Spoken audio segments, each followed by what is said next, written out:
Sinto muito feliz e honrado de poder repartir com vocês uma palavra, sem qualquer pretensão de ensinar, de instruir os irmãos, mas com toda a liberdade de repartir aquilo que Deus tem falado conosco. O Senhor tem nos dado uma palavra muito simples, mas que tem sido muito forte para nós. Nós compartilhamos em 2 lugares, em Paranaguá e em São Paulo, e vamos tentar resumir aqui, nessa 1 hora, um assunto de um final de semana, sobre a extensão do reino de Deus e a missão da igreja. Eu disse que é uma palavra simples, o Senhor foi gerando ela a partir da nossa leitura progressiva, e eu creio que o Senhor vai falar conosco. Amém. Extensão do reino de Deus e a missão da igreja. São 5 capítulos ou 5 partes, tá bom? Só para você ir acompanhando e controlando o sono aí. Na primeira parte eu quero meditar com vocês na base bíblica e fazer algumas considerações. E você vai perceber que nós vamos considerar 7 períodos. 7 períodos revelados nas Escrituras, que vão servir como base para esse assunto. O primeiro, no livro de Gênesis, capítulo 1, verso 28. Esse momento, ou esse período, é a criação, é o início de todas as coisas. E esse texto é o principal. Importante nós prestarmos bastante atenção nele. O verso 28 diz: Deus os abençoou e lhes disse: sede fecundos, multiplicai-vos, enchei a terra e sujeitai-a. O destaque fica para esse termo sujeitar, que traz a ênfase de exercer um domínio mesmo. O verso 1 desse capítulo diz que no princípio criou Deus o céu e a terra. E nesse momento Deus estava criando o homem à sua imagem, conforme sua semelhança. E esse verso 28 diz que Deus os abençoou e lhes disse: sede fecundos, multiplicai-vos, enchei a terra e sujeitai-a. Segundo momento, podemos dizer que no recomeço, pós-dilúvio, com Noé, com seus filhos, sua família, em Gênesis capítulo 9, verso 1 e o verso 7. Nós vemos que a ênfase é a mesma, porque diz que Deus abençoou a Noé e a seus filhos e lhes disse: sede fecundos, multiplicai-vos e enchei a terra. Verso 7, mas sede fecundos e multiplicai-vos, povoai a terra e multiplicai-vos nela. Terceiro momento, com os patriarcas.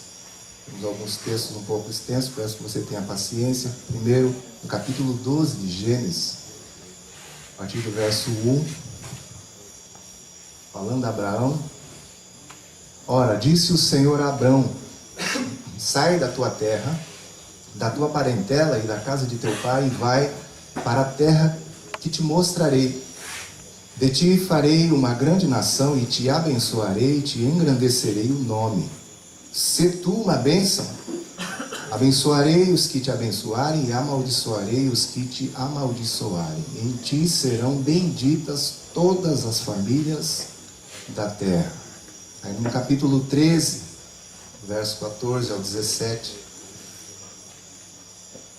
disse o Senhor a Abrão, depois que Ló se separou dele: ergue os olhos e olha desde onde estás, para o norte, para o sul, para o oriente e para o ocidente, porque toda esta terra que vês, eu te darei, a ti, a tua descendência para sempre. Farei a tua descendência como o pó da terra, de maneira que se alguém puder contar o pó da terra, então se contará também a tua descendência. Levanta-te, percorre essa terra no seu comprimento e na sua largura, porque eu te darei. Vocês vão percebendo que a ênfase sempre é a mesma. Bênção de Deus e a ordem de Deus de se multiplicar, de encher a terra, dominar a terra. E aqui ele fala para Abraão: percorre essa terra. Capítulo 15, o verso 7 diz: disse-lhe mais, eu sou o Senhor que te tirei de Ur dos Caldeus, para dar-te por herança essa terra. Pulando para o capítulo 26, a partir do verso 1, agora falando da Isaac. O texto diz: sobrevindo fome à terra, além da primeira vida nos dias de Abraão, foi Isaac a Gerar, avistar-se com Abimeleque, rei dos filisteus.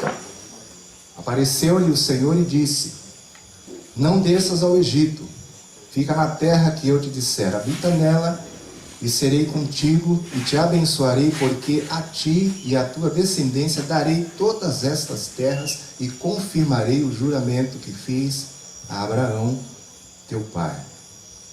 E a última passagem, agora o protagonista é Jacó, capítulo 28, a partir do verso 13.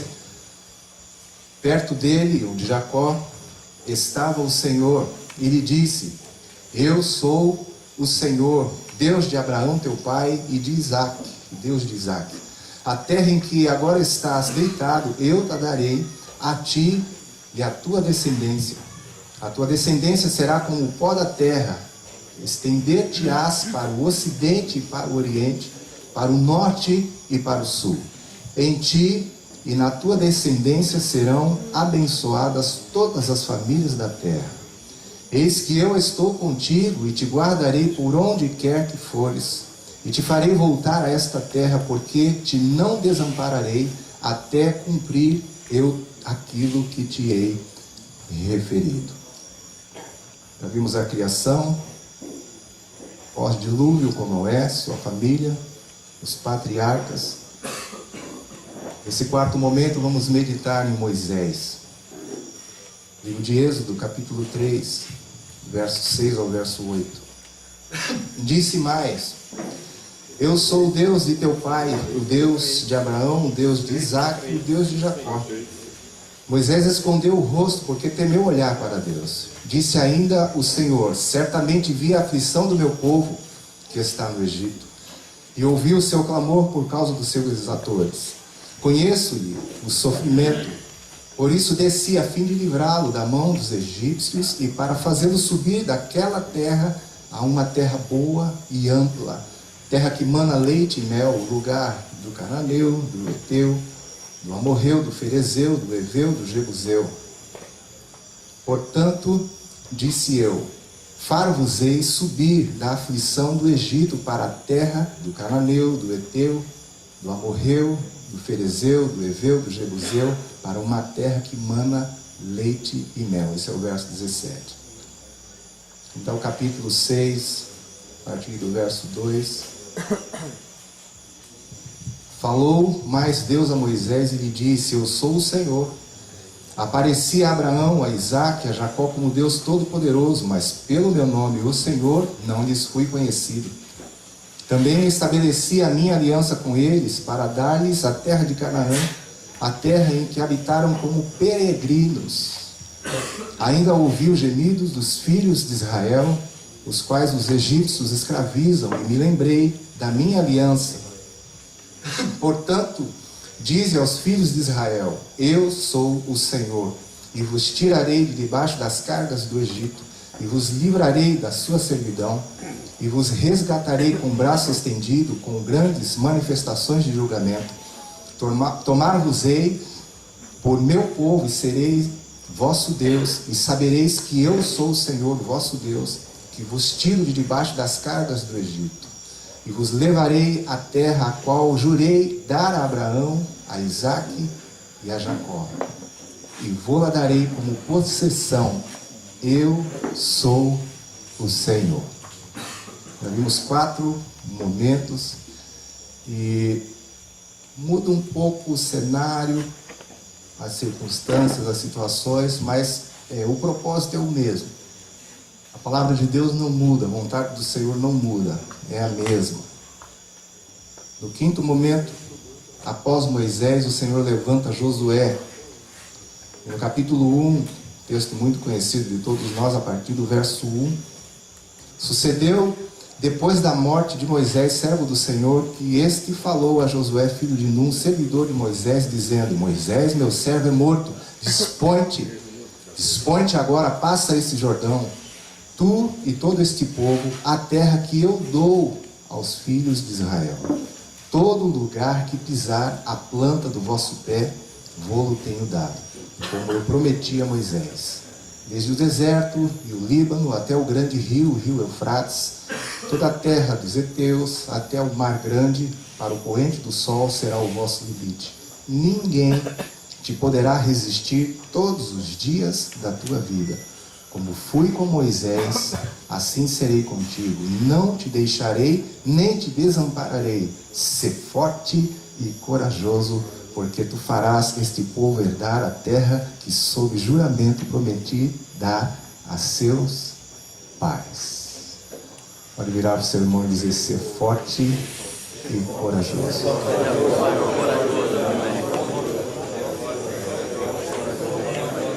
Quem crê nisso, diga amém. Amém. Aleluia. Não convenceu esse amém, mas vamos continuar. O capítulo 21, a partir do verso 43, diz o seguinte: desta maneira, deu o Senhor a Israel toda a terra que jurara dar a seus pais. E a possuíram e habitaram nela. O Senhor lhes deu repouso em redor, segundo tudo quanto jurara a seus pais. Nenhum de todos os seus inimigos resistiu diante deles. A todos eles o Senhor lhes entregou nas mãos. Nenhuma promessa falhou de todas as boas palavras que o Senhor falara à casa de Israel. Tudo se cumpriu. Aleluia. Este é o quinto momento com Josué. E um momento muito especial, onde a palavra de Deus se cumpre. Mas não vamos parar por aí. Um sexto momento, e que posso dizer com toda certeza, e vocês vão concordar comigo, momento de ouro, mais importante, impactante de toda a história, com o Senhor Jesus Cristo. Evangelho de Mateus, capítulo 9, verso 35. Todos nós conhecemos bem. O texto diz que percorria Jesus todas as cidades e povoados, ensinando nas sinagogas, pregando o evangelho do reino e curando toda a sorte de enfermidades e doenças e moléstias entre o povo. Ainda em Atos 10, verso 38, na nossa catequese, diz: como Deus ungiu a Jesus de Nazaré com o Espírito Santo e com poder, o qual andou por toda a parte, fazendo bem e curando a todos os oprimidos do diabo, porque Deus era com ele. Aleluia. Esse é o sexto momento de ouro maravilhoso, incrível. De fato mudou a história. Foi algo tremendo da parte do Senhor. Mas até aqui você concorda comigo que tem tudo a ver. O propósito de Deus não mudou. Desde a primeira ordem: sejam fecundos, multipliquem-se, encham a terra, sujeitem a terra. E aí os períodos foram correndo com Noé, com os patriarcas, com Moisés, com Josué, aqui com o Senhor Jesus, de uma forma esplêndida e maravilhosa. O propósito de Deus o mesmo. O sétimo, para a gente concluir essas leituras aqui, essa base bíblica, nós vamos concluir com a igreja.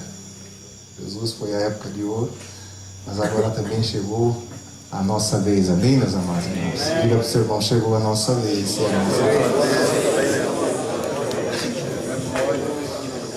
Nós conhecemos diversos textos que já foram citados e podemos citá-los novamente, né? Como quero começar com Marcos 16, a partir do verso 15. E disse-lhes: ide por todo o mundo e pregai o evangelho a toda criatura. Quem crer e for batizado será salvo. Quem porém não crer será condenado. Esses sinais hão de acompanhar aqueles que creem. Em meu nome expelirão demônios, falarão novas línguas, pegarão em serpentes, e se alguma coisa mortífera beberem, não lhes fará mal. Se puserem as mãos sobre enfermos, eles ficarão curados. De fato, o Senhor Jesus, depois de lhes ter falado, foi recebido no céu e assentou-se à destra de Deus. E eles, tendo partido, pregaram em toda parte, operando com eles o Senhor e confirmando a palavra por meio de sinais que se seguiam. Mateus 28, 18 a 20, que todos nós conhecemos, né? Jesus, aproximando-se, falou-lhes, dizendo: toda a autoridade me foi dada nos céus e na terra. Ide, portanto, fazei discípulos de todas as nações, batizando-os em nome do Pai, do Filho e do Espírito Santo, ensinando-os a guardar todas as coisas que vos tenho ordenado. E eis que estou convosco todos os dias, até a consumação dos séculos. Lucas 24, do 4,6 ao 4,9, e lhes disse: assim está escrito que o Cristo havia de padecer e ressuscitar dentre os mortos no terceiro dia, e que em seu nome se pregasse arrependimento para a remissão de pecados a todas as nações, começando de Jerusalém. Vós sois testemunhas destas coisas. Eis que envio sobre vós a promessa de meu Pai. Permanecei, pois, na cidade, até que do alto sejais revestidos de poder. Quem já foi revestido de poder, diga amém. Atos 1, verso 8. Mas recebereis poder ao descer sobre vós o Espírito Santo, e ser-me-eis testemunhas, tanto em Jerusalém como em toda a Judéia, Samaria, até aos confins da terra. E vamos fechar com Atos 8:1. Entre mentes, os que foram dispersos iam por toda parte, pregando a palavra. Uma obediência um pouco forçada, ajudado pelo Senhor, mas, enfim, cumprindo a vontade de Deus. Fazendo algumas considerações, meus amados irmãos, com base nesses textos que nós lemos. A primeira consideração é que do Senhor é a terra e toda a sua plenitude, o mundo e os que nele habitam. Todas as coisas pertencem ao nosso Deus. É o teu Deus? Mas parece que essa palavra não animou muito você. E é de se criar uma grande interrogação, porque nós somos pastores. Temos uma posição estratégica dada pelo Senhor para mobilizarmos as pessoas com base na vontade do Senhor, para que aquilo que está no seu coração se cumpra e se realize. Obviamente, os discípulos, as ovelhas dos irmãos, com todo respeito, serão bem a nossa semelhança também. Eu queria animar os meus irmãos, porque sei que os irmãos vão também animar a mim, e nós vamos precisar de muito ânimo para nos encaixarmos nessa vontade do Senhor. Esse texto do Salmo 24 diz que do Senhor é a terra e tudo que nela se contém, o mundo e os que nele habitam. Diga para o seu irmão: todas as coisas deste mundo, todas as pessoas pertencem ao nosso Deus. Aleluia. Amém ou não, meus irmãos? Glória a Deus. Amém. Amém. A quem pertencem os teus vizinhos? Os cidadãos da tua cidade? Do teu estado? Da nossa nação? Está diminuindo, é porque nós ficamos intimidados. Eu fico intimidado. Eu disse para vocês que a minha intenção não seria trazer nenhuma palavra para vocês. A palavra é minha. É o que Deus está falando comigo. Está mexendo com o meu coração. E tem sido um tempo de muito renovo. Eu preciso disso. Imagino que os irmãos também necessitam desse renovo. Porque já são mais de 2 décadas, né? Estamos caminhando para a 3ª década de discipulado e serviço. Muitas coisas vão acontecendo e parece que a gente vai, né? Não sei se decantando, se ajustando, tranquilizando, se conformando, perdendo o foco, a visão, o fervor, o fogo, a ardência no nosso coração. Começamos a ter uma visão distorcida das coisas, uma visão contrária à visão do nosso Deus. Nós dependemos da visão do nosso Deus para fazermos o que o nosso Deus deseja, o que Ele tem confiado a cada um de nós. Eu preciso desesperadamente ver o que Deus está vendo e ver como Deus vê, para poder cooperar com Ele. Que o Senhor nos conceda esses olhos para ver nessa noite. Amém. A quem pertence a terra e toda a sua plenitude, o mundo e os que nele habitam, tudo é do Senhor. Diga para o seu irmão com olhos de fé: tudo é do Senhor. Aleluia. Aleluia. Senhor Elias. Nós vimos 7 períodos, não é isso? Por isso que eu falei que o primeiro período é muito importante, porque no princípio criou Deus os céus e a terra, tudo é dele. Ele cria o homem, o abençoa e lhe ordena: sejam fecundos, multipliquem-se, encham a terra e dominem ela, e sujeitem a terra. Não é uma palavra triunfalista, isso não é minha característica, né? Eu sou uma pessoa muito tranquila, mas quando olho para o meu Deus, não dá para ficar tão tranquilo assim. Ele tira qualquer um de nós dessa tendência à tranquilidade que nós temos. A coisa é muito séria.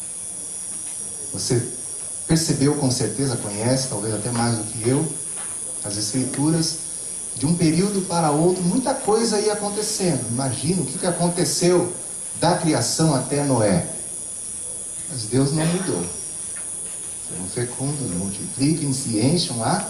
Eu quero a mesma coisa.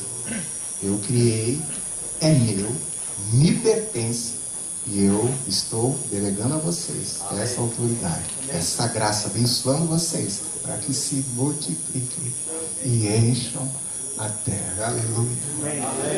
Os patriarcas, quanta coisa aconteceu de Noé até os patriarcas. Aí vem Abraão, Isaac, Jacó, quanta coisa aconteceu.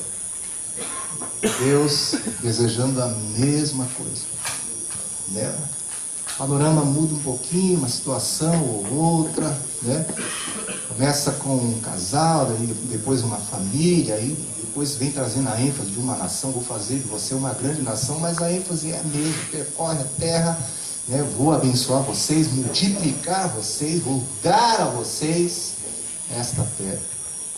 Aleluia. E Moisés, Josué, a mesma ênfase. E aí vem o Senhor Jesus. Poderíamos meditar nessa passagem do Senhor Jesus, esse texto maravilhoso de Mateus 9:35, isoladamente. Mas quando a gente une a todos esses períodos, desde a criação, você vê Jesus percorrendo pessoalmente cidades, andando, povoados, andando por toda a parte. É maravilhoso, irmãos. E é inspirador. Inspira a nós, porque agora é a nossa vez, somos a igreja do Senhor Jesus. Inclusive estava comentando com os irmãos em São Paulo, que quando a gente medita em Mateus 9:35, Atos 10:38, não vemos apenas o Senhor Jesus, vemos a própria igreja. Porque Jesus e a igreja é a mesma coisa. Jesus e a igreja tem tudo a ver. Jesus percorria cidades, povoados, andava por toda parte fazendo bem. Ali eu vejo profeticamente a igreja. Jesus é o cabeça do corpo. Amém, meus amados irmãos? Como diz Jorge Mitian, as faces da mesma moeda. A igreja tem tudo a ver com Jesus. Aleluia. Bom, já concordamos aí que tudo pertence ao Senhor, né? Segunda consideração: seu propósito sempre foi encher toda a terra com a sua glória. E quando a gente fala sobre a glória do Senhor, falamos sobre o reflexo de sua imagem no homem. Eu vejo a glória do Senhor na vida de cada um dos meus irmãos, cada um de vocês que aqui estão. Mas nós precisamos cooperar com o Senhor para que esta glória se estenda por toda a terra. Amém. Porque esta é a vontade do Senhor. Terceira consideração, percebemos o agir de Deus e a cooperação do homem em 3, assim a gente pode dizer, estágios básicos desse projeto. Porque a gente pode organizar na criação, podemos também falar da redenção e o foco que temos aqui nesta noite, que é a extensão. Interessante, Deus agiu e o homem cooperou, sempre levantando o homem para cooperar, tanto na criação quanto na redenção através do Senhor Jesus e agora também através de nós na extensão do seu reino, pois temos uma missão. Outra consideração, a palavra nos revela fortes exemplos de homens, é importante a gente dizer, normais como nós. São homens normais como nós, sujeitos à mesma fraqueza. Eu não estou aqui como um super-homem, pelo contrário. Imagino que você tem esse mesmo sentimento no seu coração. Não somos super, não. Somos normais, sujeitos a fraquezas. O interessante é que a palavra nos revela exemplos de pessoas assim como nós, que foram muito importantes nesse plano de Deus. Citamos vários aqui nesta noite, como Adão, Noé, Abraão, Moisés, Josué. Mas é interessante, meus amados irmãos, que foram criadas e mobilizadas pessoas, casais, famílias e até uma nação para que o propósito de Deus se realizasse. Uma consideração muito importante é que posterior a Josué, com os juízes e os reis, nós vemos uma perda de foco, uma instabilidade e declínio até da parte do povo de Deus. E mesmo com os recursos da lei, os recursos dos profetas, né? Mas a gente vê uma perda de foco. E meditando sobre isso, eu pensei bastante na igreja, como a gente perde facilmente o foco.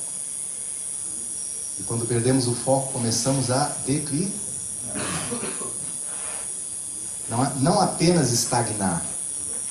Tem gente que pensa que pode parar num lugar aqui, né? Eu não estou nem indo nem voltando. Você está enganado. Ou você está indo, ou está regredindo. Pergunta para quem está ao seu lado, indo ou vindo? Ele?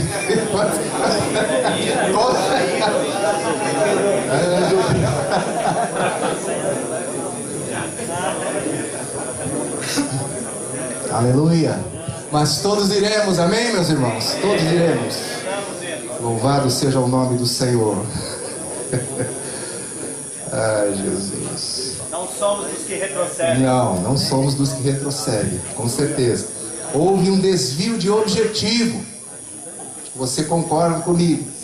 Da glória de Deus, ainda nesse, né?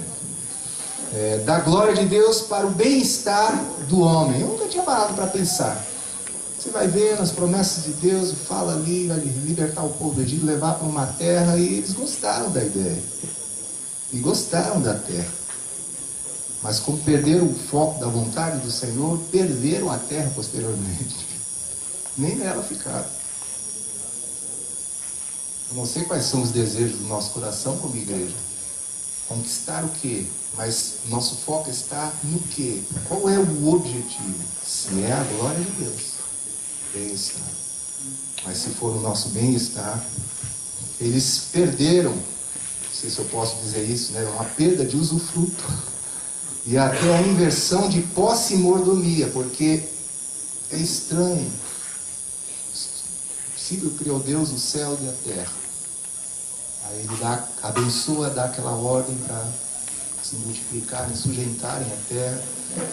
Até Noé extermina a maldade, porque pesou no seu coração, mas ele deu cabo toda a raça humana, achou graça em Noé, sua casa, os abençoa novamente.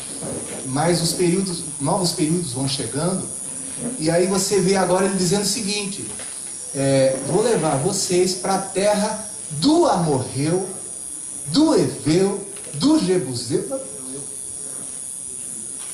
De quem é a terra? Irmãos, de quem é a terra? Mas o que aconteceu? Agora está cheia de intrusos. Mas a culpa de quem é?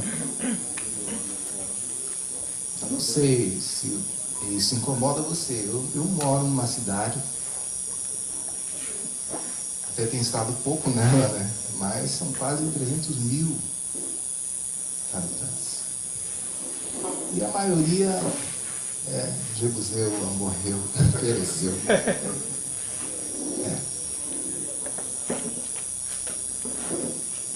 Imagino que onde você também está plantado como igreja, é a mesma coisa.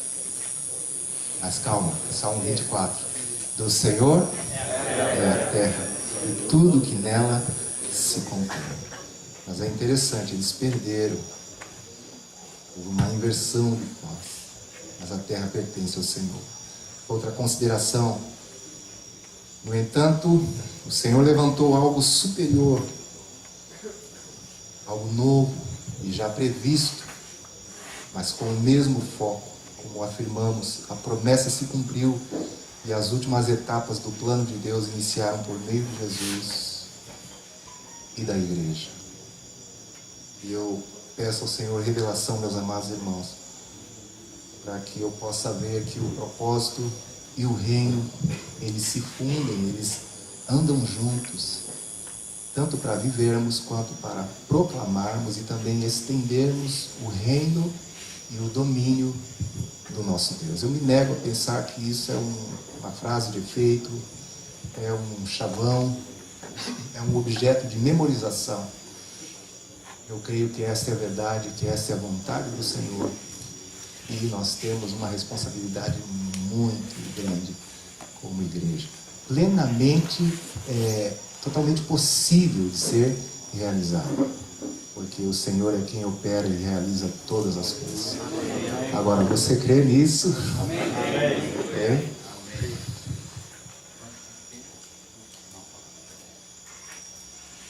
Primeiro ponto já foi. Vamos para o segundo. Os outros são um pouco menores. Mas nesse segundo eu quero meditar um pouco com vocês sobre o conhecimento de Deus. Porque Deus quer espalhar o seu conhecimento em toda a terra. É muito interessante o que Paulo fala em 2 Coríntios, capítulo 2, o verso 14. Graças, porém, a Deus, que em Cristo sempre nos conduz em quê, meus amados irmãos? Triunfo. Cadê seu rosto de triunfo? A gente já mostra na cara, já, né? O que está no coração. Ele disse que dá o coração que formoseia o semblante. Cadê seu rosto de fé? Vamos lá. Né? Graças, porém, a Deus que em Cristo sempre nos conduz em triunfo. E por meio de nós manifesta em todo lugar a fragrância do seu conhecimento. Aleluia. Glória a Deus. Você está perfumado aqui nessa noite? Tem cheiro de Jesus aqui, irmãos? Vê se você sente o cheiro de Jesus aí em quem está perto de você.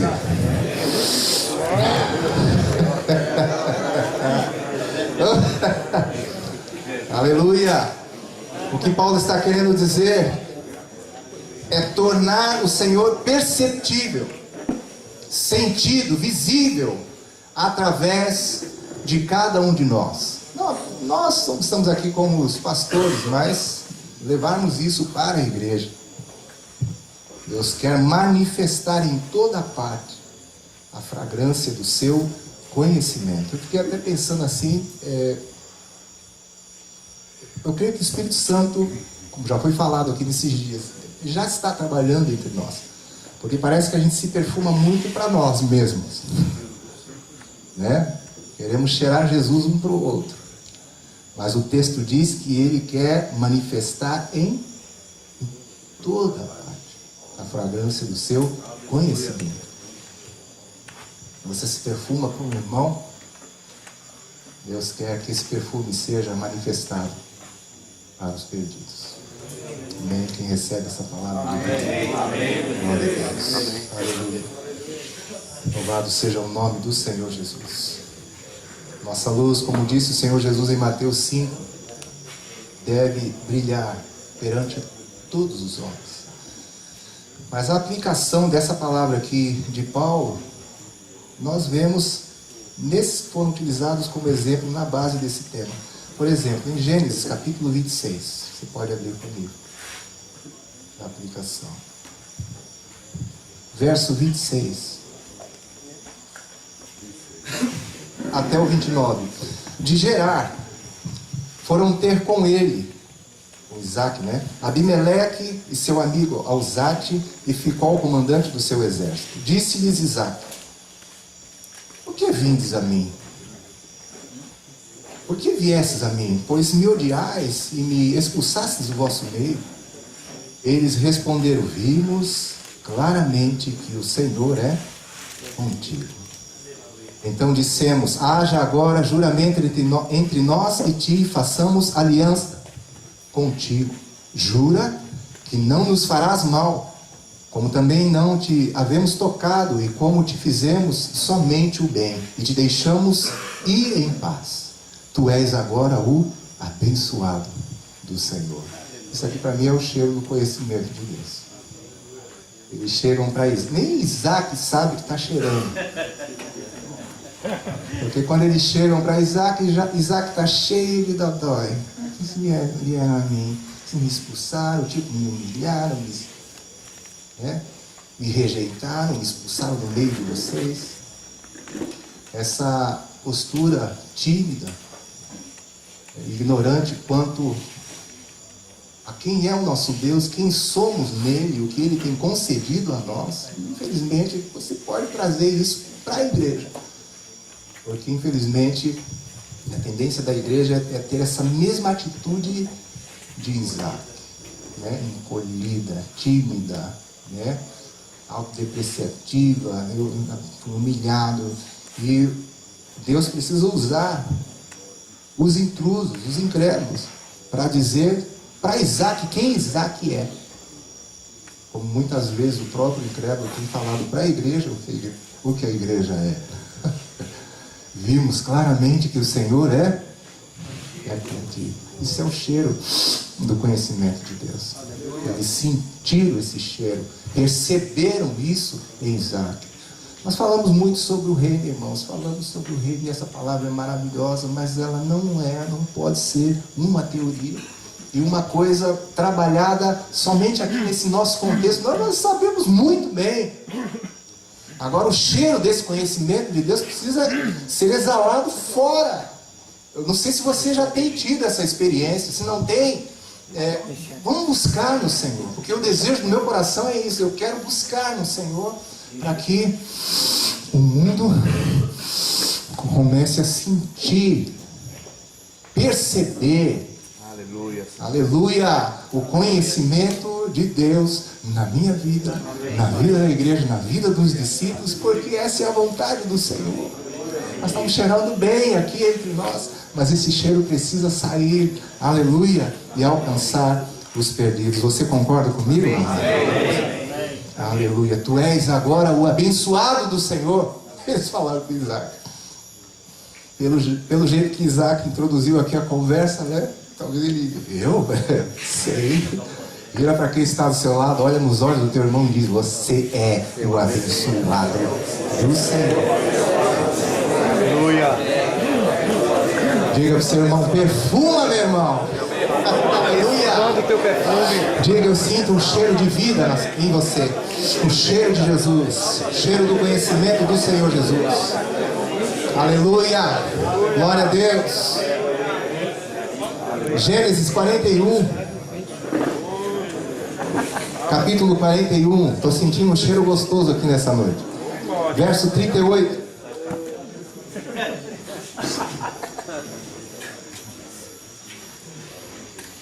Disse Faraó aos seus oficiais: acharíamos porventura algum homem como este, em quem há o Espírito de Deus? Depois disse Faraó a José: visto que Deus te fez saber tudo isso, ninguém há tão ajuizado e sábio como tu. Meu Deus. Quem é esse cara? um recém-liberto de uma masmorra, de uma prisão, um escravo. Mais um escravo? Cheiroso. E ninguém menos que Faraó sentiu o cheiro do conhecimento do Senhor. Quero profetizar esse cheiro sobre a vida dos meus irmãos. Estenda suas mãos sobre mim, eu preciso disso também. Aleluia, aleluia. Profetiza sobre teu irmão, quem está perto de você. Diga, Deus vai manifestar esse cheiro através da sua vida. Cheiro do conhecimento de Deus. Aleluia, glória a Deus. Glória a Deus, aleluia. Oswaldo estava contando a experiência dele lá no Canadá. Estava cheiroso, você e sua esposa, viu, Oswaldo? Naquela situação ali. Tinha cheiro bom. Cheiro maravilhoso. Eu creio que o Espírito Santo está perfumando a igreja. Glória a Deus. Perfumando o corpo do Senhor Jesus. Sei que você está compreendendo, isso não se limita a nós. Isso é para o corpo. Isso é para todos os discípulos. Porque Jesus andou por toda a parte. E os discípulos estão espalhados por toda a parte. E assim, a fragrância do conhecimento de Deus pode ser manifestada em toda a parte. Se Deus fez isso através de um escravo, meu Deus do céu. Será que você pode levantar sua cabeça nessa noite? Em nome do Senhor Jesus, você não é pouca coisa. A palavra diz que Deus já nos abençoou com todas as bênçãos espirituais nos lugares celestiais em Cristo Jesus. Diga para o seu irmão, você não é pouca coisa, meu irmão. Você não é pouca coisa. Diga para o seu irmão, você é um abençoado do Senhor. Eu vejo claramente que o Senhor é contigo. Aleluia. Claramente. Estou vendo nos teus olhos isso agora, viu? Já está mudando aqui o ambiente. Está mudando. Porque eu imagino que a gente se esquece com muita facilidade quem nós somos. No Senhor. Nele. E a gente frisa tanto isso, enfatiza tanto isso, mas isso tem que se tornar prático, real, simples, né? Porque a gente vive coisas simples. Muito complexo, um entendimento complexo, a gente não vive isso. Nós vivemos coisas simples. Simples. Simples como passar um desodorante, né? E perfumar a você. Tem outros exemplos aqui, mas a gente vamos correr um pouquinho. Como nas pragas do Egito, quando os feiticeiros ali de Faraó viram para Faraó e dizem assim, olha, isso é o dedo de Deus. Eles já estavam sentindo alguma coisa diferente. Discípulo não pode passar desapercebido. Tem que cheirar. Tem que ser preparado para cheirar. Para manifestar a fragrância do conhecimento do Senhor. Alguma coisa tem que acontecer. Se não está acontecendo, vai acontecer em nome do Senhor Jesus. Amém? Se de Deus nós somos cooperadores e o Espírito Santo está trabalhando nesse tempo conosco, meus amados irmãos, temos que nos dispor a Ele manifestar essa graça em cada um de nós. Eu gosto desses exemplos maravilhosos. E aqui mais uma vez são os hebreus debaixo da servidão dos egípcios, e Deus com mão forte e poderosa, desculpa a palavra como a gente usa em São Paulo, arrepiando eles, a ponto dos feiticeiros dizerem, isso é dedo de Deus. Você começar a perceber alguma coisa. Tem que acontecer alguma coisa. Sempre tem que acontecer alguma coisa. Você lembra de Raabe, da prostituta ali com os espias? Elas ela, na verdade, deu uma lição para os espias e ajudou na fé dos espias. Ela falou para os espias, olha, nós temos ouvido claramente o que o Senhor fez. Deus secou as águas do mar perante vocês. Nós estamos desmaiados, morrendo de medo de vocês. A gente não sabe quem nós somos. Você lembra da proclamação de Davi adolescente, não sei se eu posso dizer um adolescente ou um jovem, né? Tenra idade perante um campeão. Eu tenho 1,94. O Golias tinha 3 e 5 dizem, né? Entre 3 e 5, 2,90 alguma coisa. E ele, você vem a mim com espada, com lanças eu vou contra ti, em nome do Senhor dos exércitos, o Deus dos exércitos de Israel. Vou matar você e toda a terra saberá. Existe Deus em Israel. Um adolescentezinho, um jovenzinho cheiroso. E o cheiro dele foi longe ou não foi? Foi. 17 anos. João está dizendo com 17 anos de idade. 17 anos de idade. E por aí vai, né, irmãos? Os cheirosos lá na Babilônia, né? As visões do rei, cova de leões, fornalha de fogo ardente, escrita na parede. Até concluirmos esse segundo ponto aqui com o que Jesus fala em Mateus 24:14, dizendo que este evangelho do reino será pregado para testemunho a todas as nações. E então virá o fim. Eu tenho olhado com mais cuidado nesse texto, nesses últimos anos. Porque eu acho que antes da vinda do Senhor Jesus, Deus vai fazer coisas incríveis neste mundo. E ele resume isso, que se a gente lê assim grosseiramente, a gente não compreende, não chegamos na plena revelação do que ele está querendo dizer. Para testemunho a todas as nações, um testemunho inquestionável, um cheiro inquestionável de que é Deus quem está agindo, é Deus quem está operando. Todas as nações vão receber esse testemunho através da vida da igreja. Amém, meus amados irmãos? Aleluia. Eu imagino que nós somos essa igreja desses dias. Eu não sei se você crê nisso. Terceiro, ele, além de querer manifestar o seu conhecimento, ele quer estender seu reino em toda a terra, em toda a parte. E é interessante quando a gente fala sobre estender o reino, é muito mais do que palavras. No capítulo 26 ainda, de Gênesis, como nós lemos, vemos a aplicação aqui, verso 16. Olha que coisa interessante. Gênesis 26. Verso 16. Disse Abimeleque a Isaac: aparta-te de nós, porque o que, meus irmãos? Já és o quê? Já és muito mais poderoso do que nós. Quem tem mais força em Recife? A igreja ou os Zeus? Vamos lá, vamos trazer um confronto para nós mesmos. Quem tem mais força em São Vicente?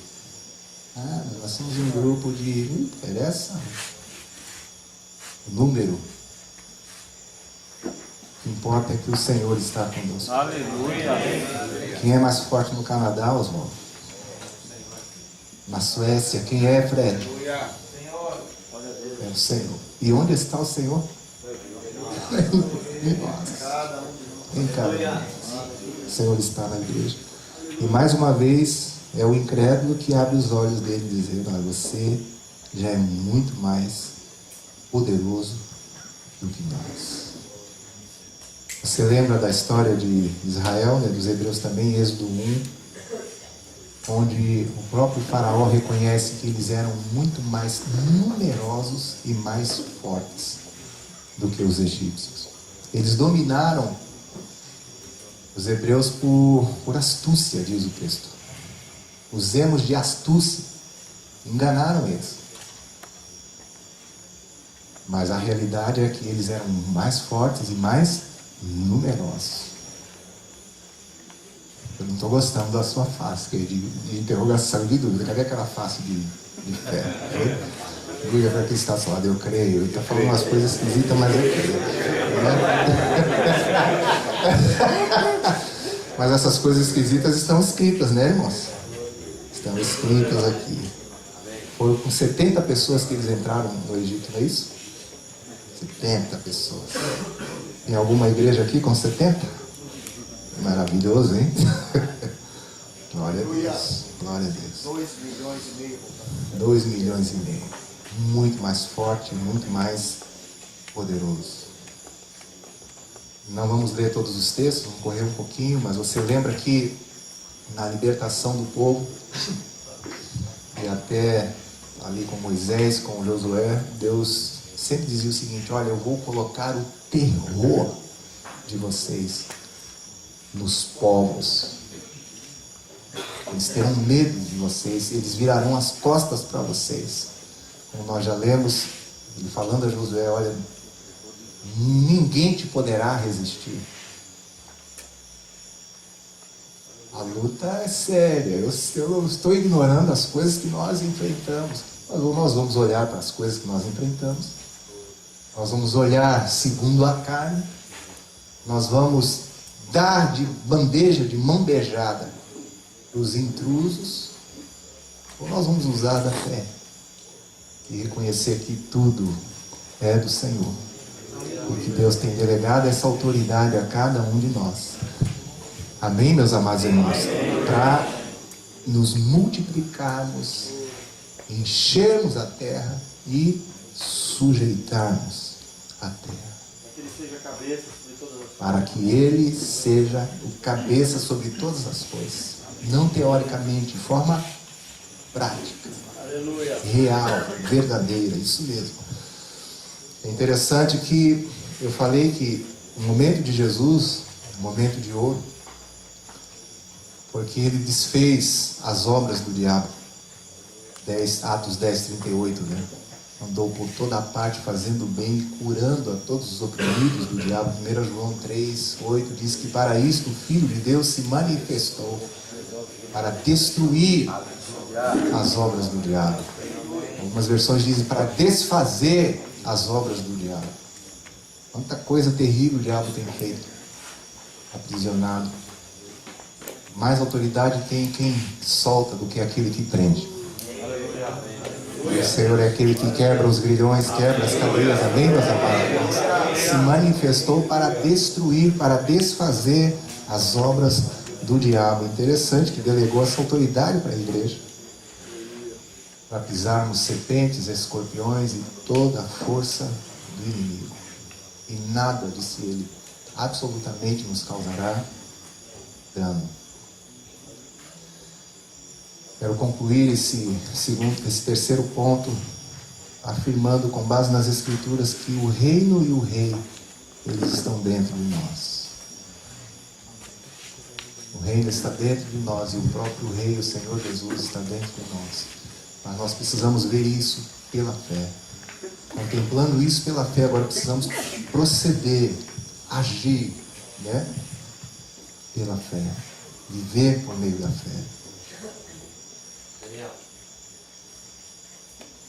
estava pensando em algo que a mesma expressão que existia na vida de Adão, em Gênesis 1 e 2, é a mesma expressão que o Senhor Deus quer que a igreja tenha na terra. De nós que fomos feitos à imagem e à semelhança novamente do Senhor, e estamos crescendo nessa estatura de Cristo, e o Senhor pede para que nós, como sendo discípulos de Jesus, sendo a sua imagem e semelhança primeiramente, segundo, o Senhor pede para que nós multipliquemos, fazemos discípulos de todas as nações, povos, línguas e raças. E terceiro, possamos, com a vida de Cristo em nós, termos o mesmo domínio sobre toda a terra, como estava ali em Gênesis 2. A mesma expressão lá é a mesma expressão hoje, através do corpo de Cristo. Amém. Quem crê nisso? Amém. Eu creio nisso. Aleluia, eu creio nisso. Quarto ponto, penúltimo, irmãos. Estamos chegando ali no final. Quando a gente medita sobre todas essas coisas, eu disse que estava tentando resumir o assunto do final de semana, aqui nesse tempo que a gente tem, inevitavelmente a gente medita também no sentimento de Deus, porque eu imagino que algumas coisas às vezes não aconteçam porque a gente ainda está meio, não estamos tão harmonizados, né? Tão unidos talvez, compartilhando o mesmo sentimento do Senhor, que por um lado é de indignação, e por outro lado também é um sentimento de misericórdia. Nosso Deus é um Deus de misericórdia. Você vai vendo nas Escrituras como quando Caim assassinou Abel, Deus disse para Caim que o sangue de Abel clamava a ele da terra. Você já parou para pensar quanto sangue tem sido derramado em toda a terra? Se o sangue de um homem, de Abel, clamava ao Senhor, Em Hebreus diz que clama até hoje. até hoje, você para pensar o quanto o nosso Deus suporta. Uma vez eu estava vendo uma lista de genocídios, né? Só um tirando o outro, com centenas de milhares de vidas nas costas. E assim, nós conseguimos ver através dos noticiários algumas coisas, algumas atrocidades, mas a maioria das coisas acontecem enrustidas, que ninguém sabe. Deus sabe de todas as coisas, suporta todas as coisas. Capítulo 6 de Gênesis diz que a maldade se multiplicou e isso pesou no coração de Deus a ponto dele se arrepender de ter criado o homem sobre a terra. Você sente a mesma coisa? Um só Deus, um só Espírito. Eu creio que no mover do Espírito Santo ele vai comunicar a nós o mesmo sentimento do nosso Deus. Porque eu falo por mim mesmo, às vezes eu me vejo, como diziam meus filhos quando eram mais novos, sem noção. Não temos noção do que Deus tem sentido, do que Deus tem provado. Interessante, irmãos. Você lembra Sodoma e Gomorra, capítulo 18? Disse que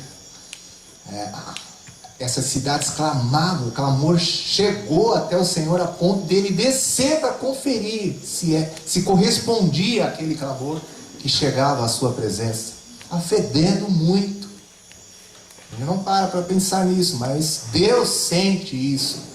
E o texto ali, Levíticos, Deuteronômio, que fala sobre o pecado das nações, Deus trazendo a lei para o seu povo, dizendo: vocês não vão fazer conforme fizeram essas nações.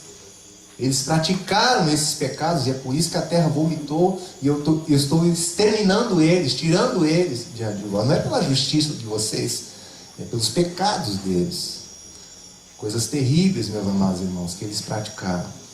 Um texto que tem falado muito forte no meu coração é o Salmo 7, o verso 11, que diz que o Senhor sente indignação todos os dias.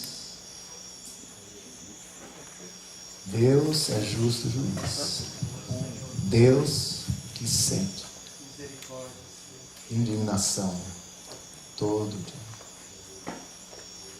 Nós nem todo dia sofremos, sentimos as coisas que têm acontecido no mundo, né? João está falando dos refugiados, tantas outras coisas que têm acontecido. Esse é o Deus a quem eu adoro, o meu papai, que tem esse sentimento, que sente essas coisas, que sofre essas coisas continuamente, diariamente. Uma das coisas mais fortes que vemos nas Escrituras é o termo ira de Deus. Isaías 61, falando ali do ministério do Senhor Jesus, diz que ele proclamaria o ano aceitável do Senhor e o dia da vingança do nosso Deus. Sabia que vai ter um dia de vingança. E ira significa raiva, significa mau humor. Se é insuportável o mau humor de um homem, você pensa no mau humor do Pai.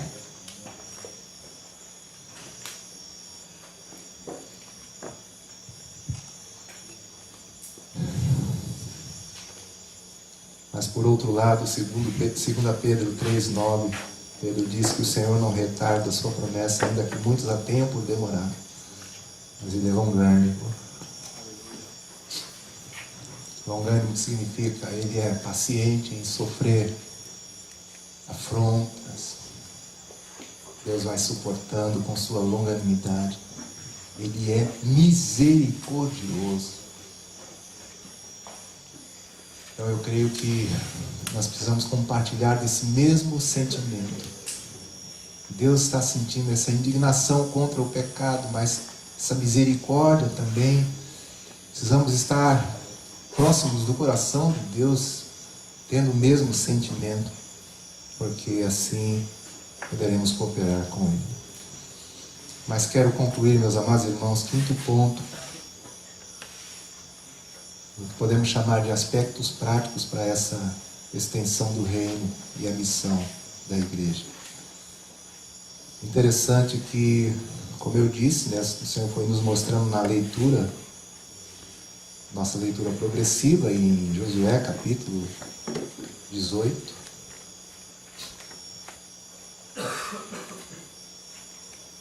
Tem alguns versos aqui que nos ajudam nessa conclusão. Do 1 ao 4 diz que reuniu-se toda a congregação dos filhos de Israel em Siló, e ali armaram a tenda da congregação, e a terra estava sujeita, olha o termo de novo aqui, diante deles. Dentre os filhos de Israel ficaram 7 tribos que ainda não tinham repartido a sua herança. Disse Josué aos filhos de Israel: até quando sereis remissos, relapsos, negligentes, em passardes para possuir a terra que o Senhor, Deus de vossos pais, vos deu? Eu li isso aqui e falei: Senhor, pega leve. Ele vai denunciando a gente. Não possuiu por quê? Negligente, remisso. De cada tribo, disse Josué, escolhei 3 homens para que eu os envie. Eles se disponham e corram a terra e façam dela um gráfico relativamente à herança das tribos e se tornem a mim. Verso 8 ao 10. Dispuseram-se, pois, aqueles homens e se foram. E Josué deu ordem aos que iam levantar o gráfico da terra, dizendo: ide, correi a terra, levantai o gráfico e tornai a mim. Aqui vos lançarei as sortes perante o Senhor em Siló. Foram, pois, os homens, passaram pela terra, levantaram dela o gráfico, cidade por cidade, em 7 partes, num livro, e voltaram a Josué ao arraial em Siló.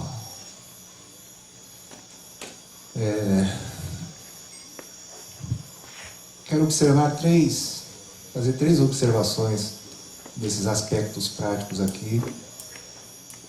Eu vejo aqui nessa passagem a estratégia do Senhor, uma estratégia muito prática. E a primeira consideração que quero fazer, das 3, é que nós precisamos fazer como Josué fez, né? Reunir toda a congregação em Siló e armar a tenda ali. Isso aqui traz um significado bem interessante, né? E para mim é a fusão do descanso, o significado de Siló, com a transitoriedade, porque a ênfase da tenda era justamente essa. E isso nos ajuda, o objetivo que é? Manter o foco na eternidade. Quando a gente perde o foco da eternidade, a visão da eternidade, aí começamos a ficar de fato remissos, negligentes, relapsos. Se fizermos um levantamento no meio da congregação, talvez, né, acharemos algumas, não poucas pessoas que já perderam há muito tempo a visão da eternidade. Elas querem se estabelecer neste mundo, nesse sistema, usufruir dele o máximo que puder. Estão esperando dias melhores, pensando que isso de fato acontecerá, e ali estão perdendo, na verdade, esse tempo, este momento, perdendo a revelação do Senhor, a vontade do Senhor.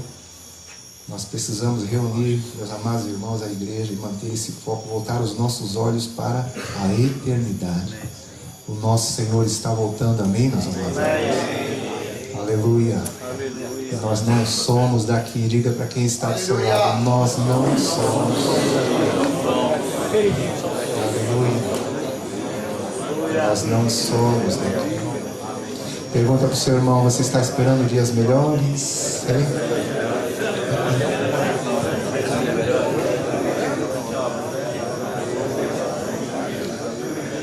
Está esperando dias melhores? Esse retiro sempre é maravilhoso e a gente é muito confrontado vendo a história do Fred, a história do Oswaldo e do próprio pai aqui, do John. Olhos humanos é uma loucura, né? Você pode se estabilizar, você pode se aquietar, se tranquilizar, mas o que faz esses irmãos estabelecidos na nossa nação, a olhos humanos, entrarem numa aventura como essa? Com certeza a visão deles é da eternidade. Estava junto com meu filho Eric, meu filho está aqui comigo, e com a minha filha Bianca. Estávamos em determinado lugar e conhecemos um pastor do Iraque. Tem uma igreja na capital, em Bagdá, no centro do Iraque. E esse irmão trazendo experiências incríveis, né? Uma das coisas que aconteceu com ele, disse que um dia ele passou em frente a uma cadeia especial que tem no Iraque, onde os prisioneiros políticos do antigo Saddam Hussein eram aprisionados. Ele passou de carro e deu um gelo nele, o cara estava frio nele. Uma semana depois ele foi detido nessa mesma cadeia. Depois de tomar alguns choques e algumas surras, né? Foi colocado numa cela de 2x3, nu, onde tinha mais 6 prisioneiros acusados de traição desse antigo Saddam Hussein. Esse homem é um engenheiro, com uma família, uma esposa, 2 filhos. E ele contando como as pessoas estavam evadindo, né? Saindo do Iraque, obviamente por causa justa, né? E Deus lhe deu a visão de ficar lá, de estabelecer a igreja lá. E ele ia ser executado. Mas por um tempo ficou naquela cela escura, ninguém via ninguém, mas ele soube que tinham mais 6 homens dentro daquela cela ali. Onde por uma semana, se eu não me engano, esse foi o tempo, Deus lhe deu a estratégia de pregar o Evangelho, conversando inclusive por personagens do Alcorão, que eles todos ali eram muçulmanos, conheciam bem. Ele descobriu que na verdade o Alcorão traz esses personagens, a história deles distorcida, não é verdadeira. Ele não entrou de cara em Jesus. Levou uma semana explicando direito a história de Moisés, de Abraão, por aí foi, até que entrou no Evangelho, no Senhor Jesus. Ele disse que até fez um pedido para eles, falou assim: olha, por favor, não me interrompam, parem para pensar, está nu numa cela com mais 6, uma cela 2x3, toda escura, e só aguardando a execução. E falou para eles: olha, por favor, não me interrompam, deixa eu terminar. Quando eu terminar, se vocês tiverem alguma dúvida, vocês me perguntem. Aí falou sobre Jesus. Diz que quando terminou, silêncio na cela.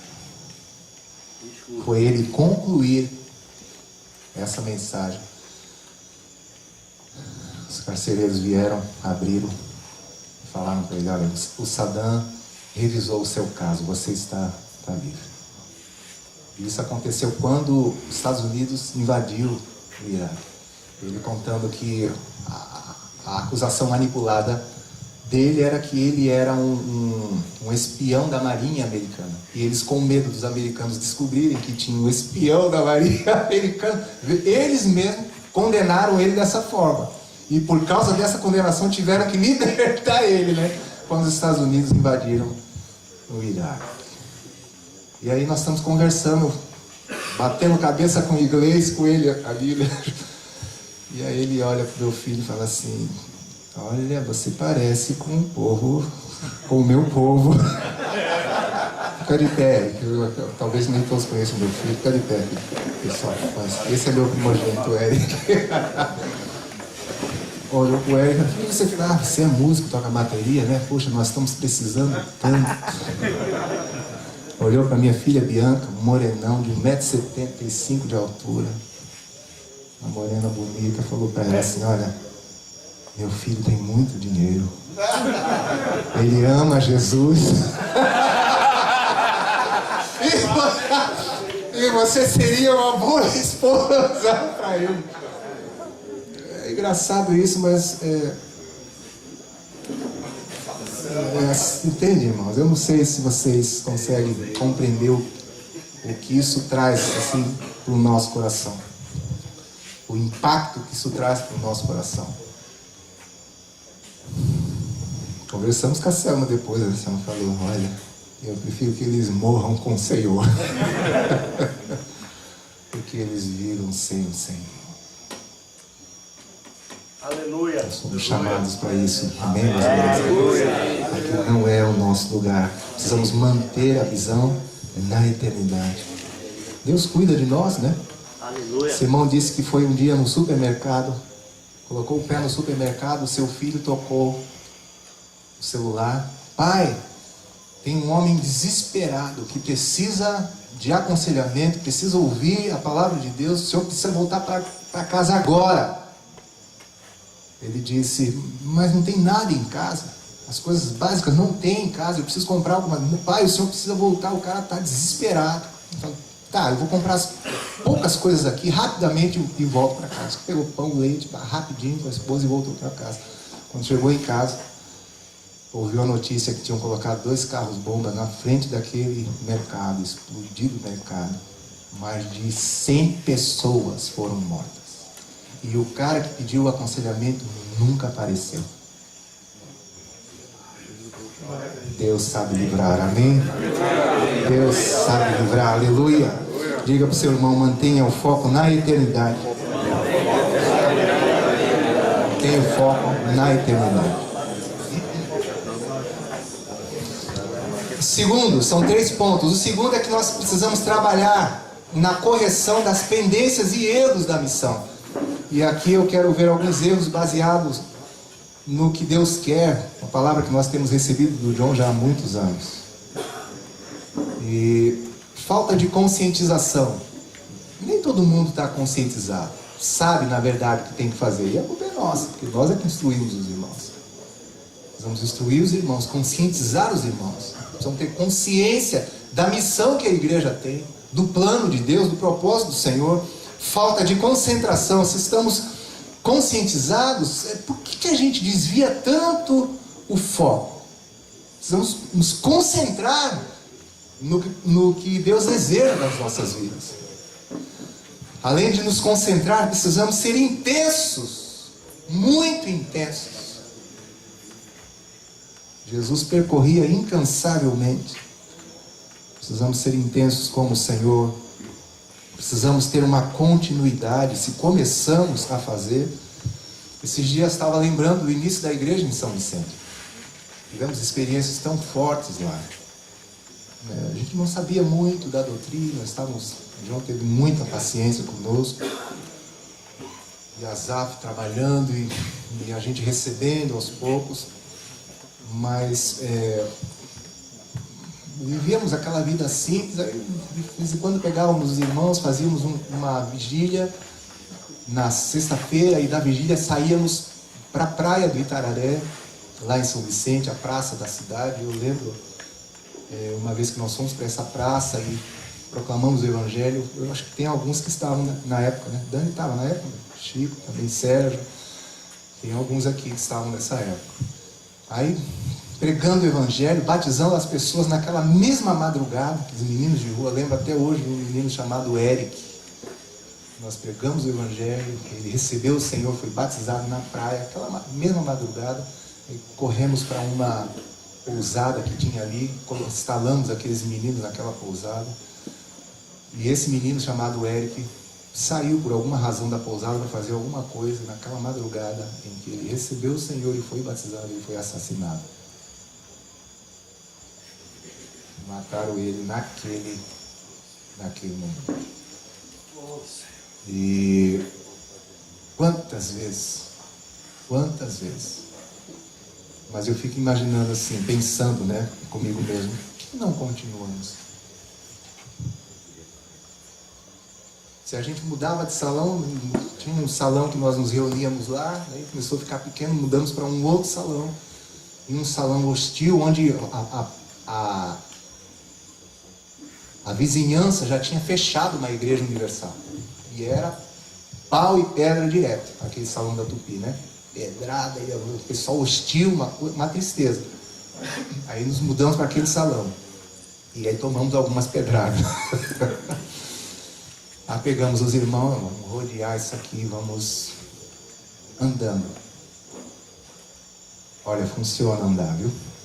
Secamos e oramos e abençoamos aquele determinado lugar. O tempo que ficamos lá, ficamos em paz. Por que a gente não continua? Pegamos uma equipe de irmãos, vamos orar em todas as prefeituras da Baixada Santista, Guarujá, Santos, São Vicente, Praia Grande e Cubatão. Conseguimos fazer isso num dia.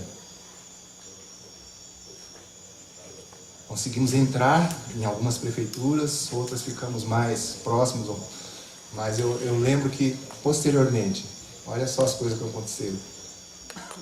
O prefeito de Cubatão foi morto.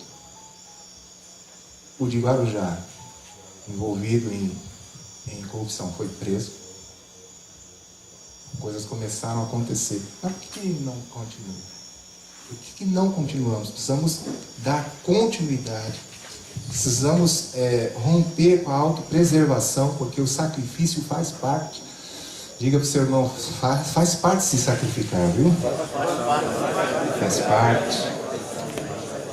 Tem gente que não quer se sacrificar, mas faz parte. E por último, para concluirmos aqui, eu gostaria de orar com vocês. Precisamos agir estrategicamente, porque se você percebeu, por 3 vezes nesse contexto de Josué, é repetido: percorrer e espiar a terra, fazer um gráfico e voltar para Josué. Já percebeu o verso 4, o 8 e o 9? Percorrer e espiar a terra fala de conhecer, de sentir, de provar, de sensibilizar.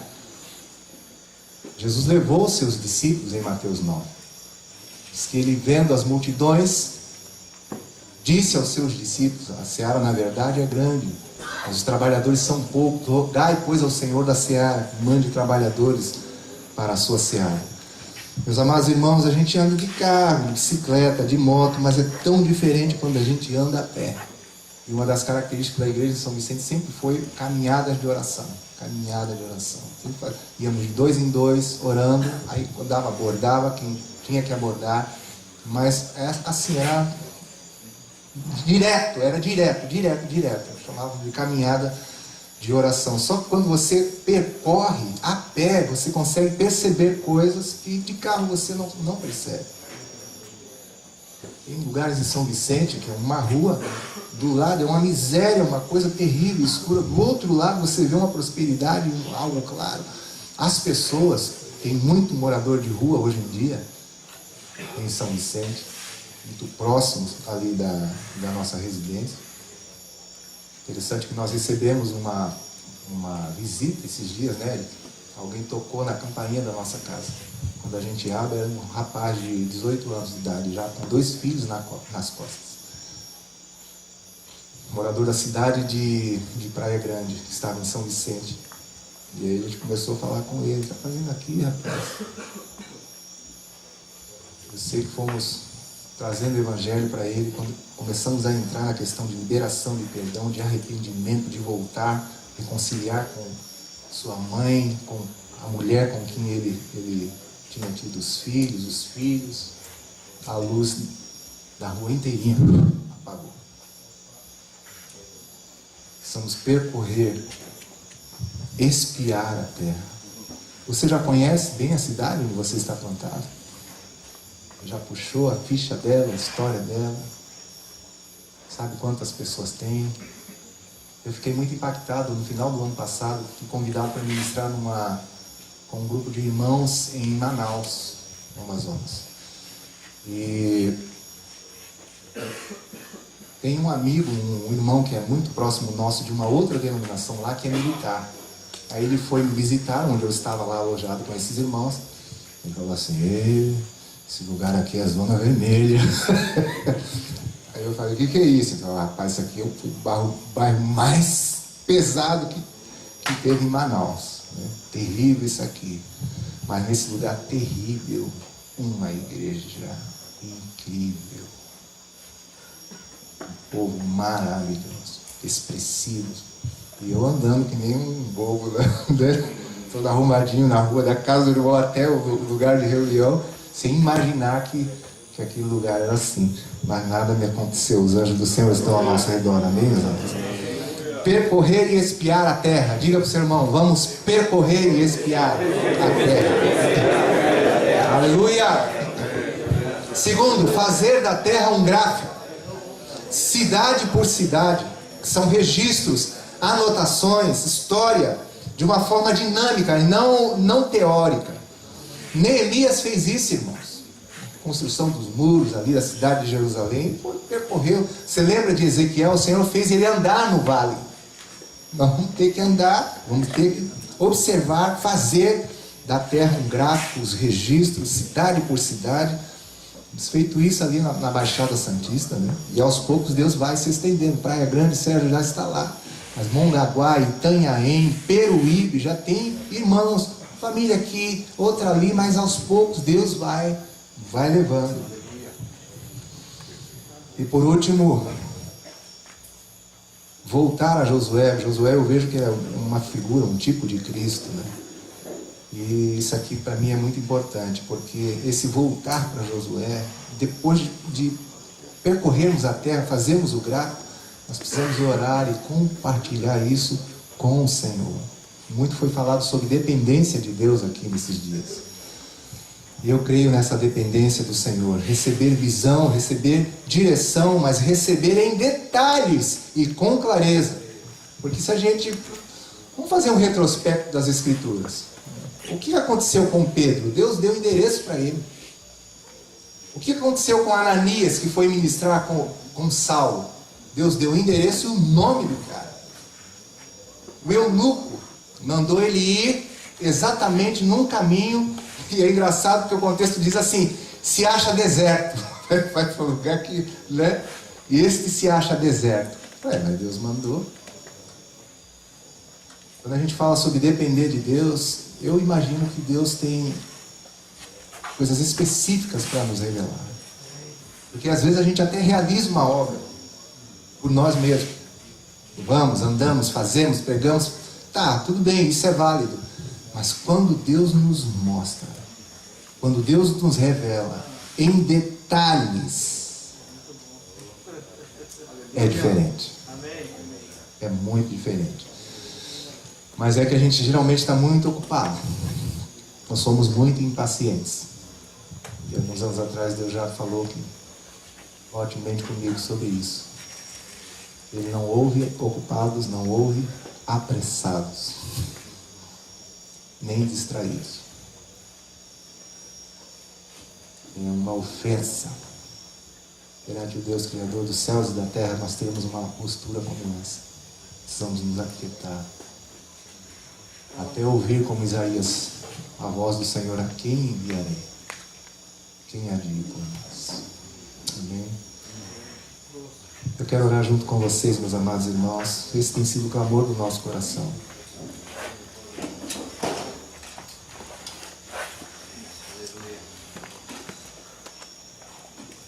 Tenho pensado que nós vamos ter que andar um pouquinho. Andar literalmente. Vai fazer bem, João está dizendo.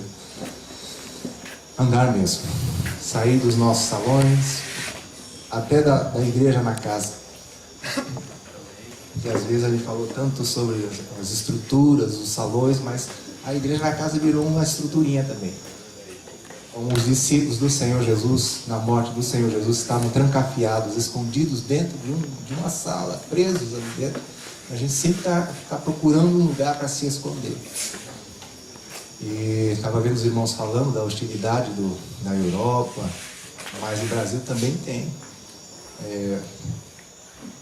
Volta e meia no nosso grupo lá de discípulos, nós fazíamos, hoje nós não vamos ficar aqui, nós vamos sair para pregar o evangelho no centro da cidade, depois a gente volta e diz o que aconteceu. Os melhores encontros eram esses. Eu lembro um dia que estava junto com um discípulo que é da minha altura, o Zé Luiz. A gente ia se separar de 2 em 2 e tal, e íamos abordando as pessoas. Nós abordamos um rapaz que ele até nos ouviu. E a gente tinha combinado de falar uma das verdades de Cristo. Ele até ouviu, depois ele olhou bem nos nossos olhos e falou assim: eu odeio crente. Odeio. Ele falou, eu era um cara grandão também. Houve choque, né? Mas esses choques fazem bem. Os maiores milagres que já vimos aconteceram na rua, meus amados irmãos. Quero orar com vocês, se podem ficar de pé.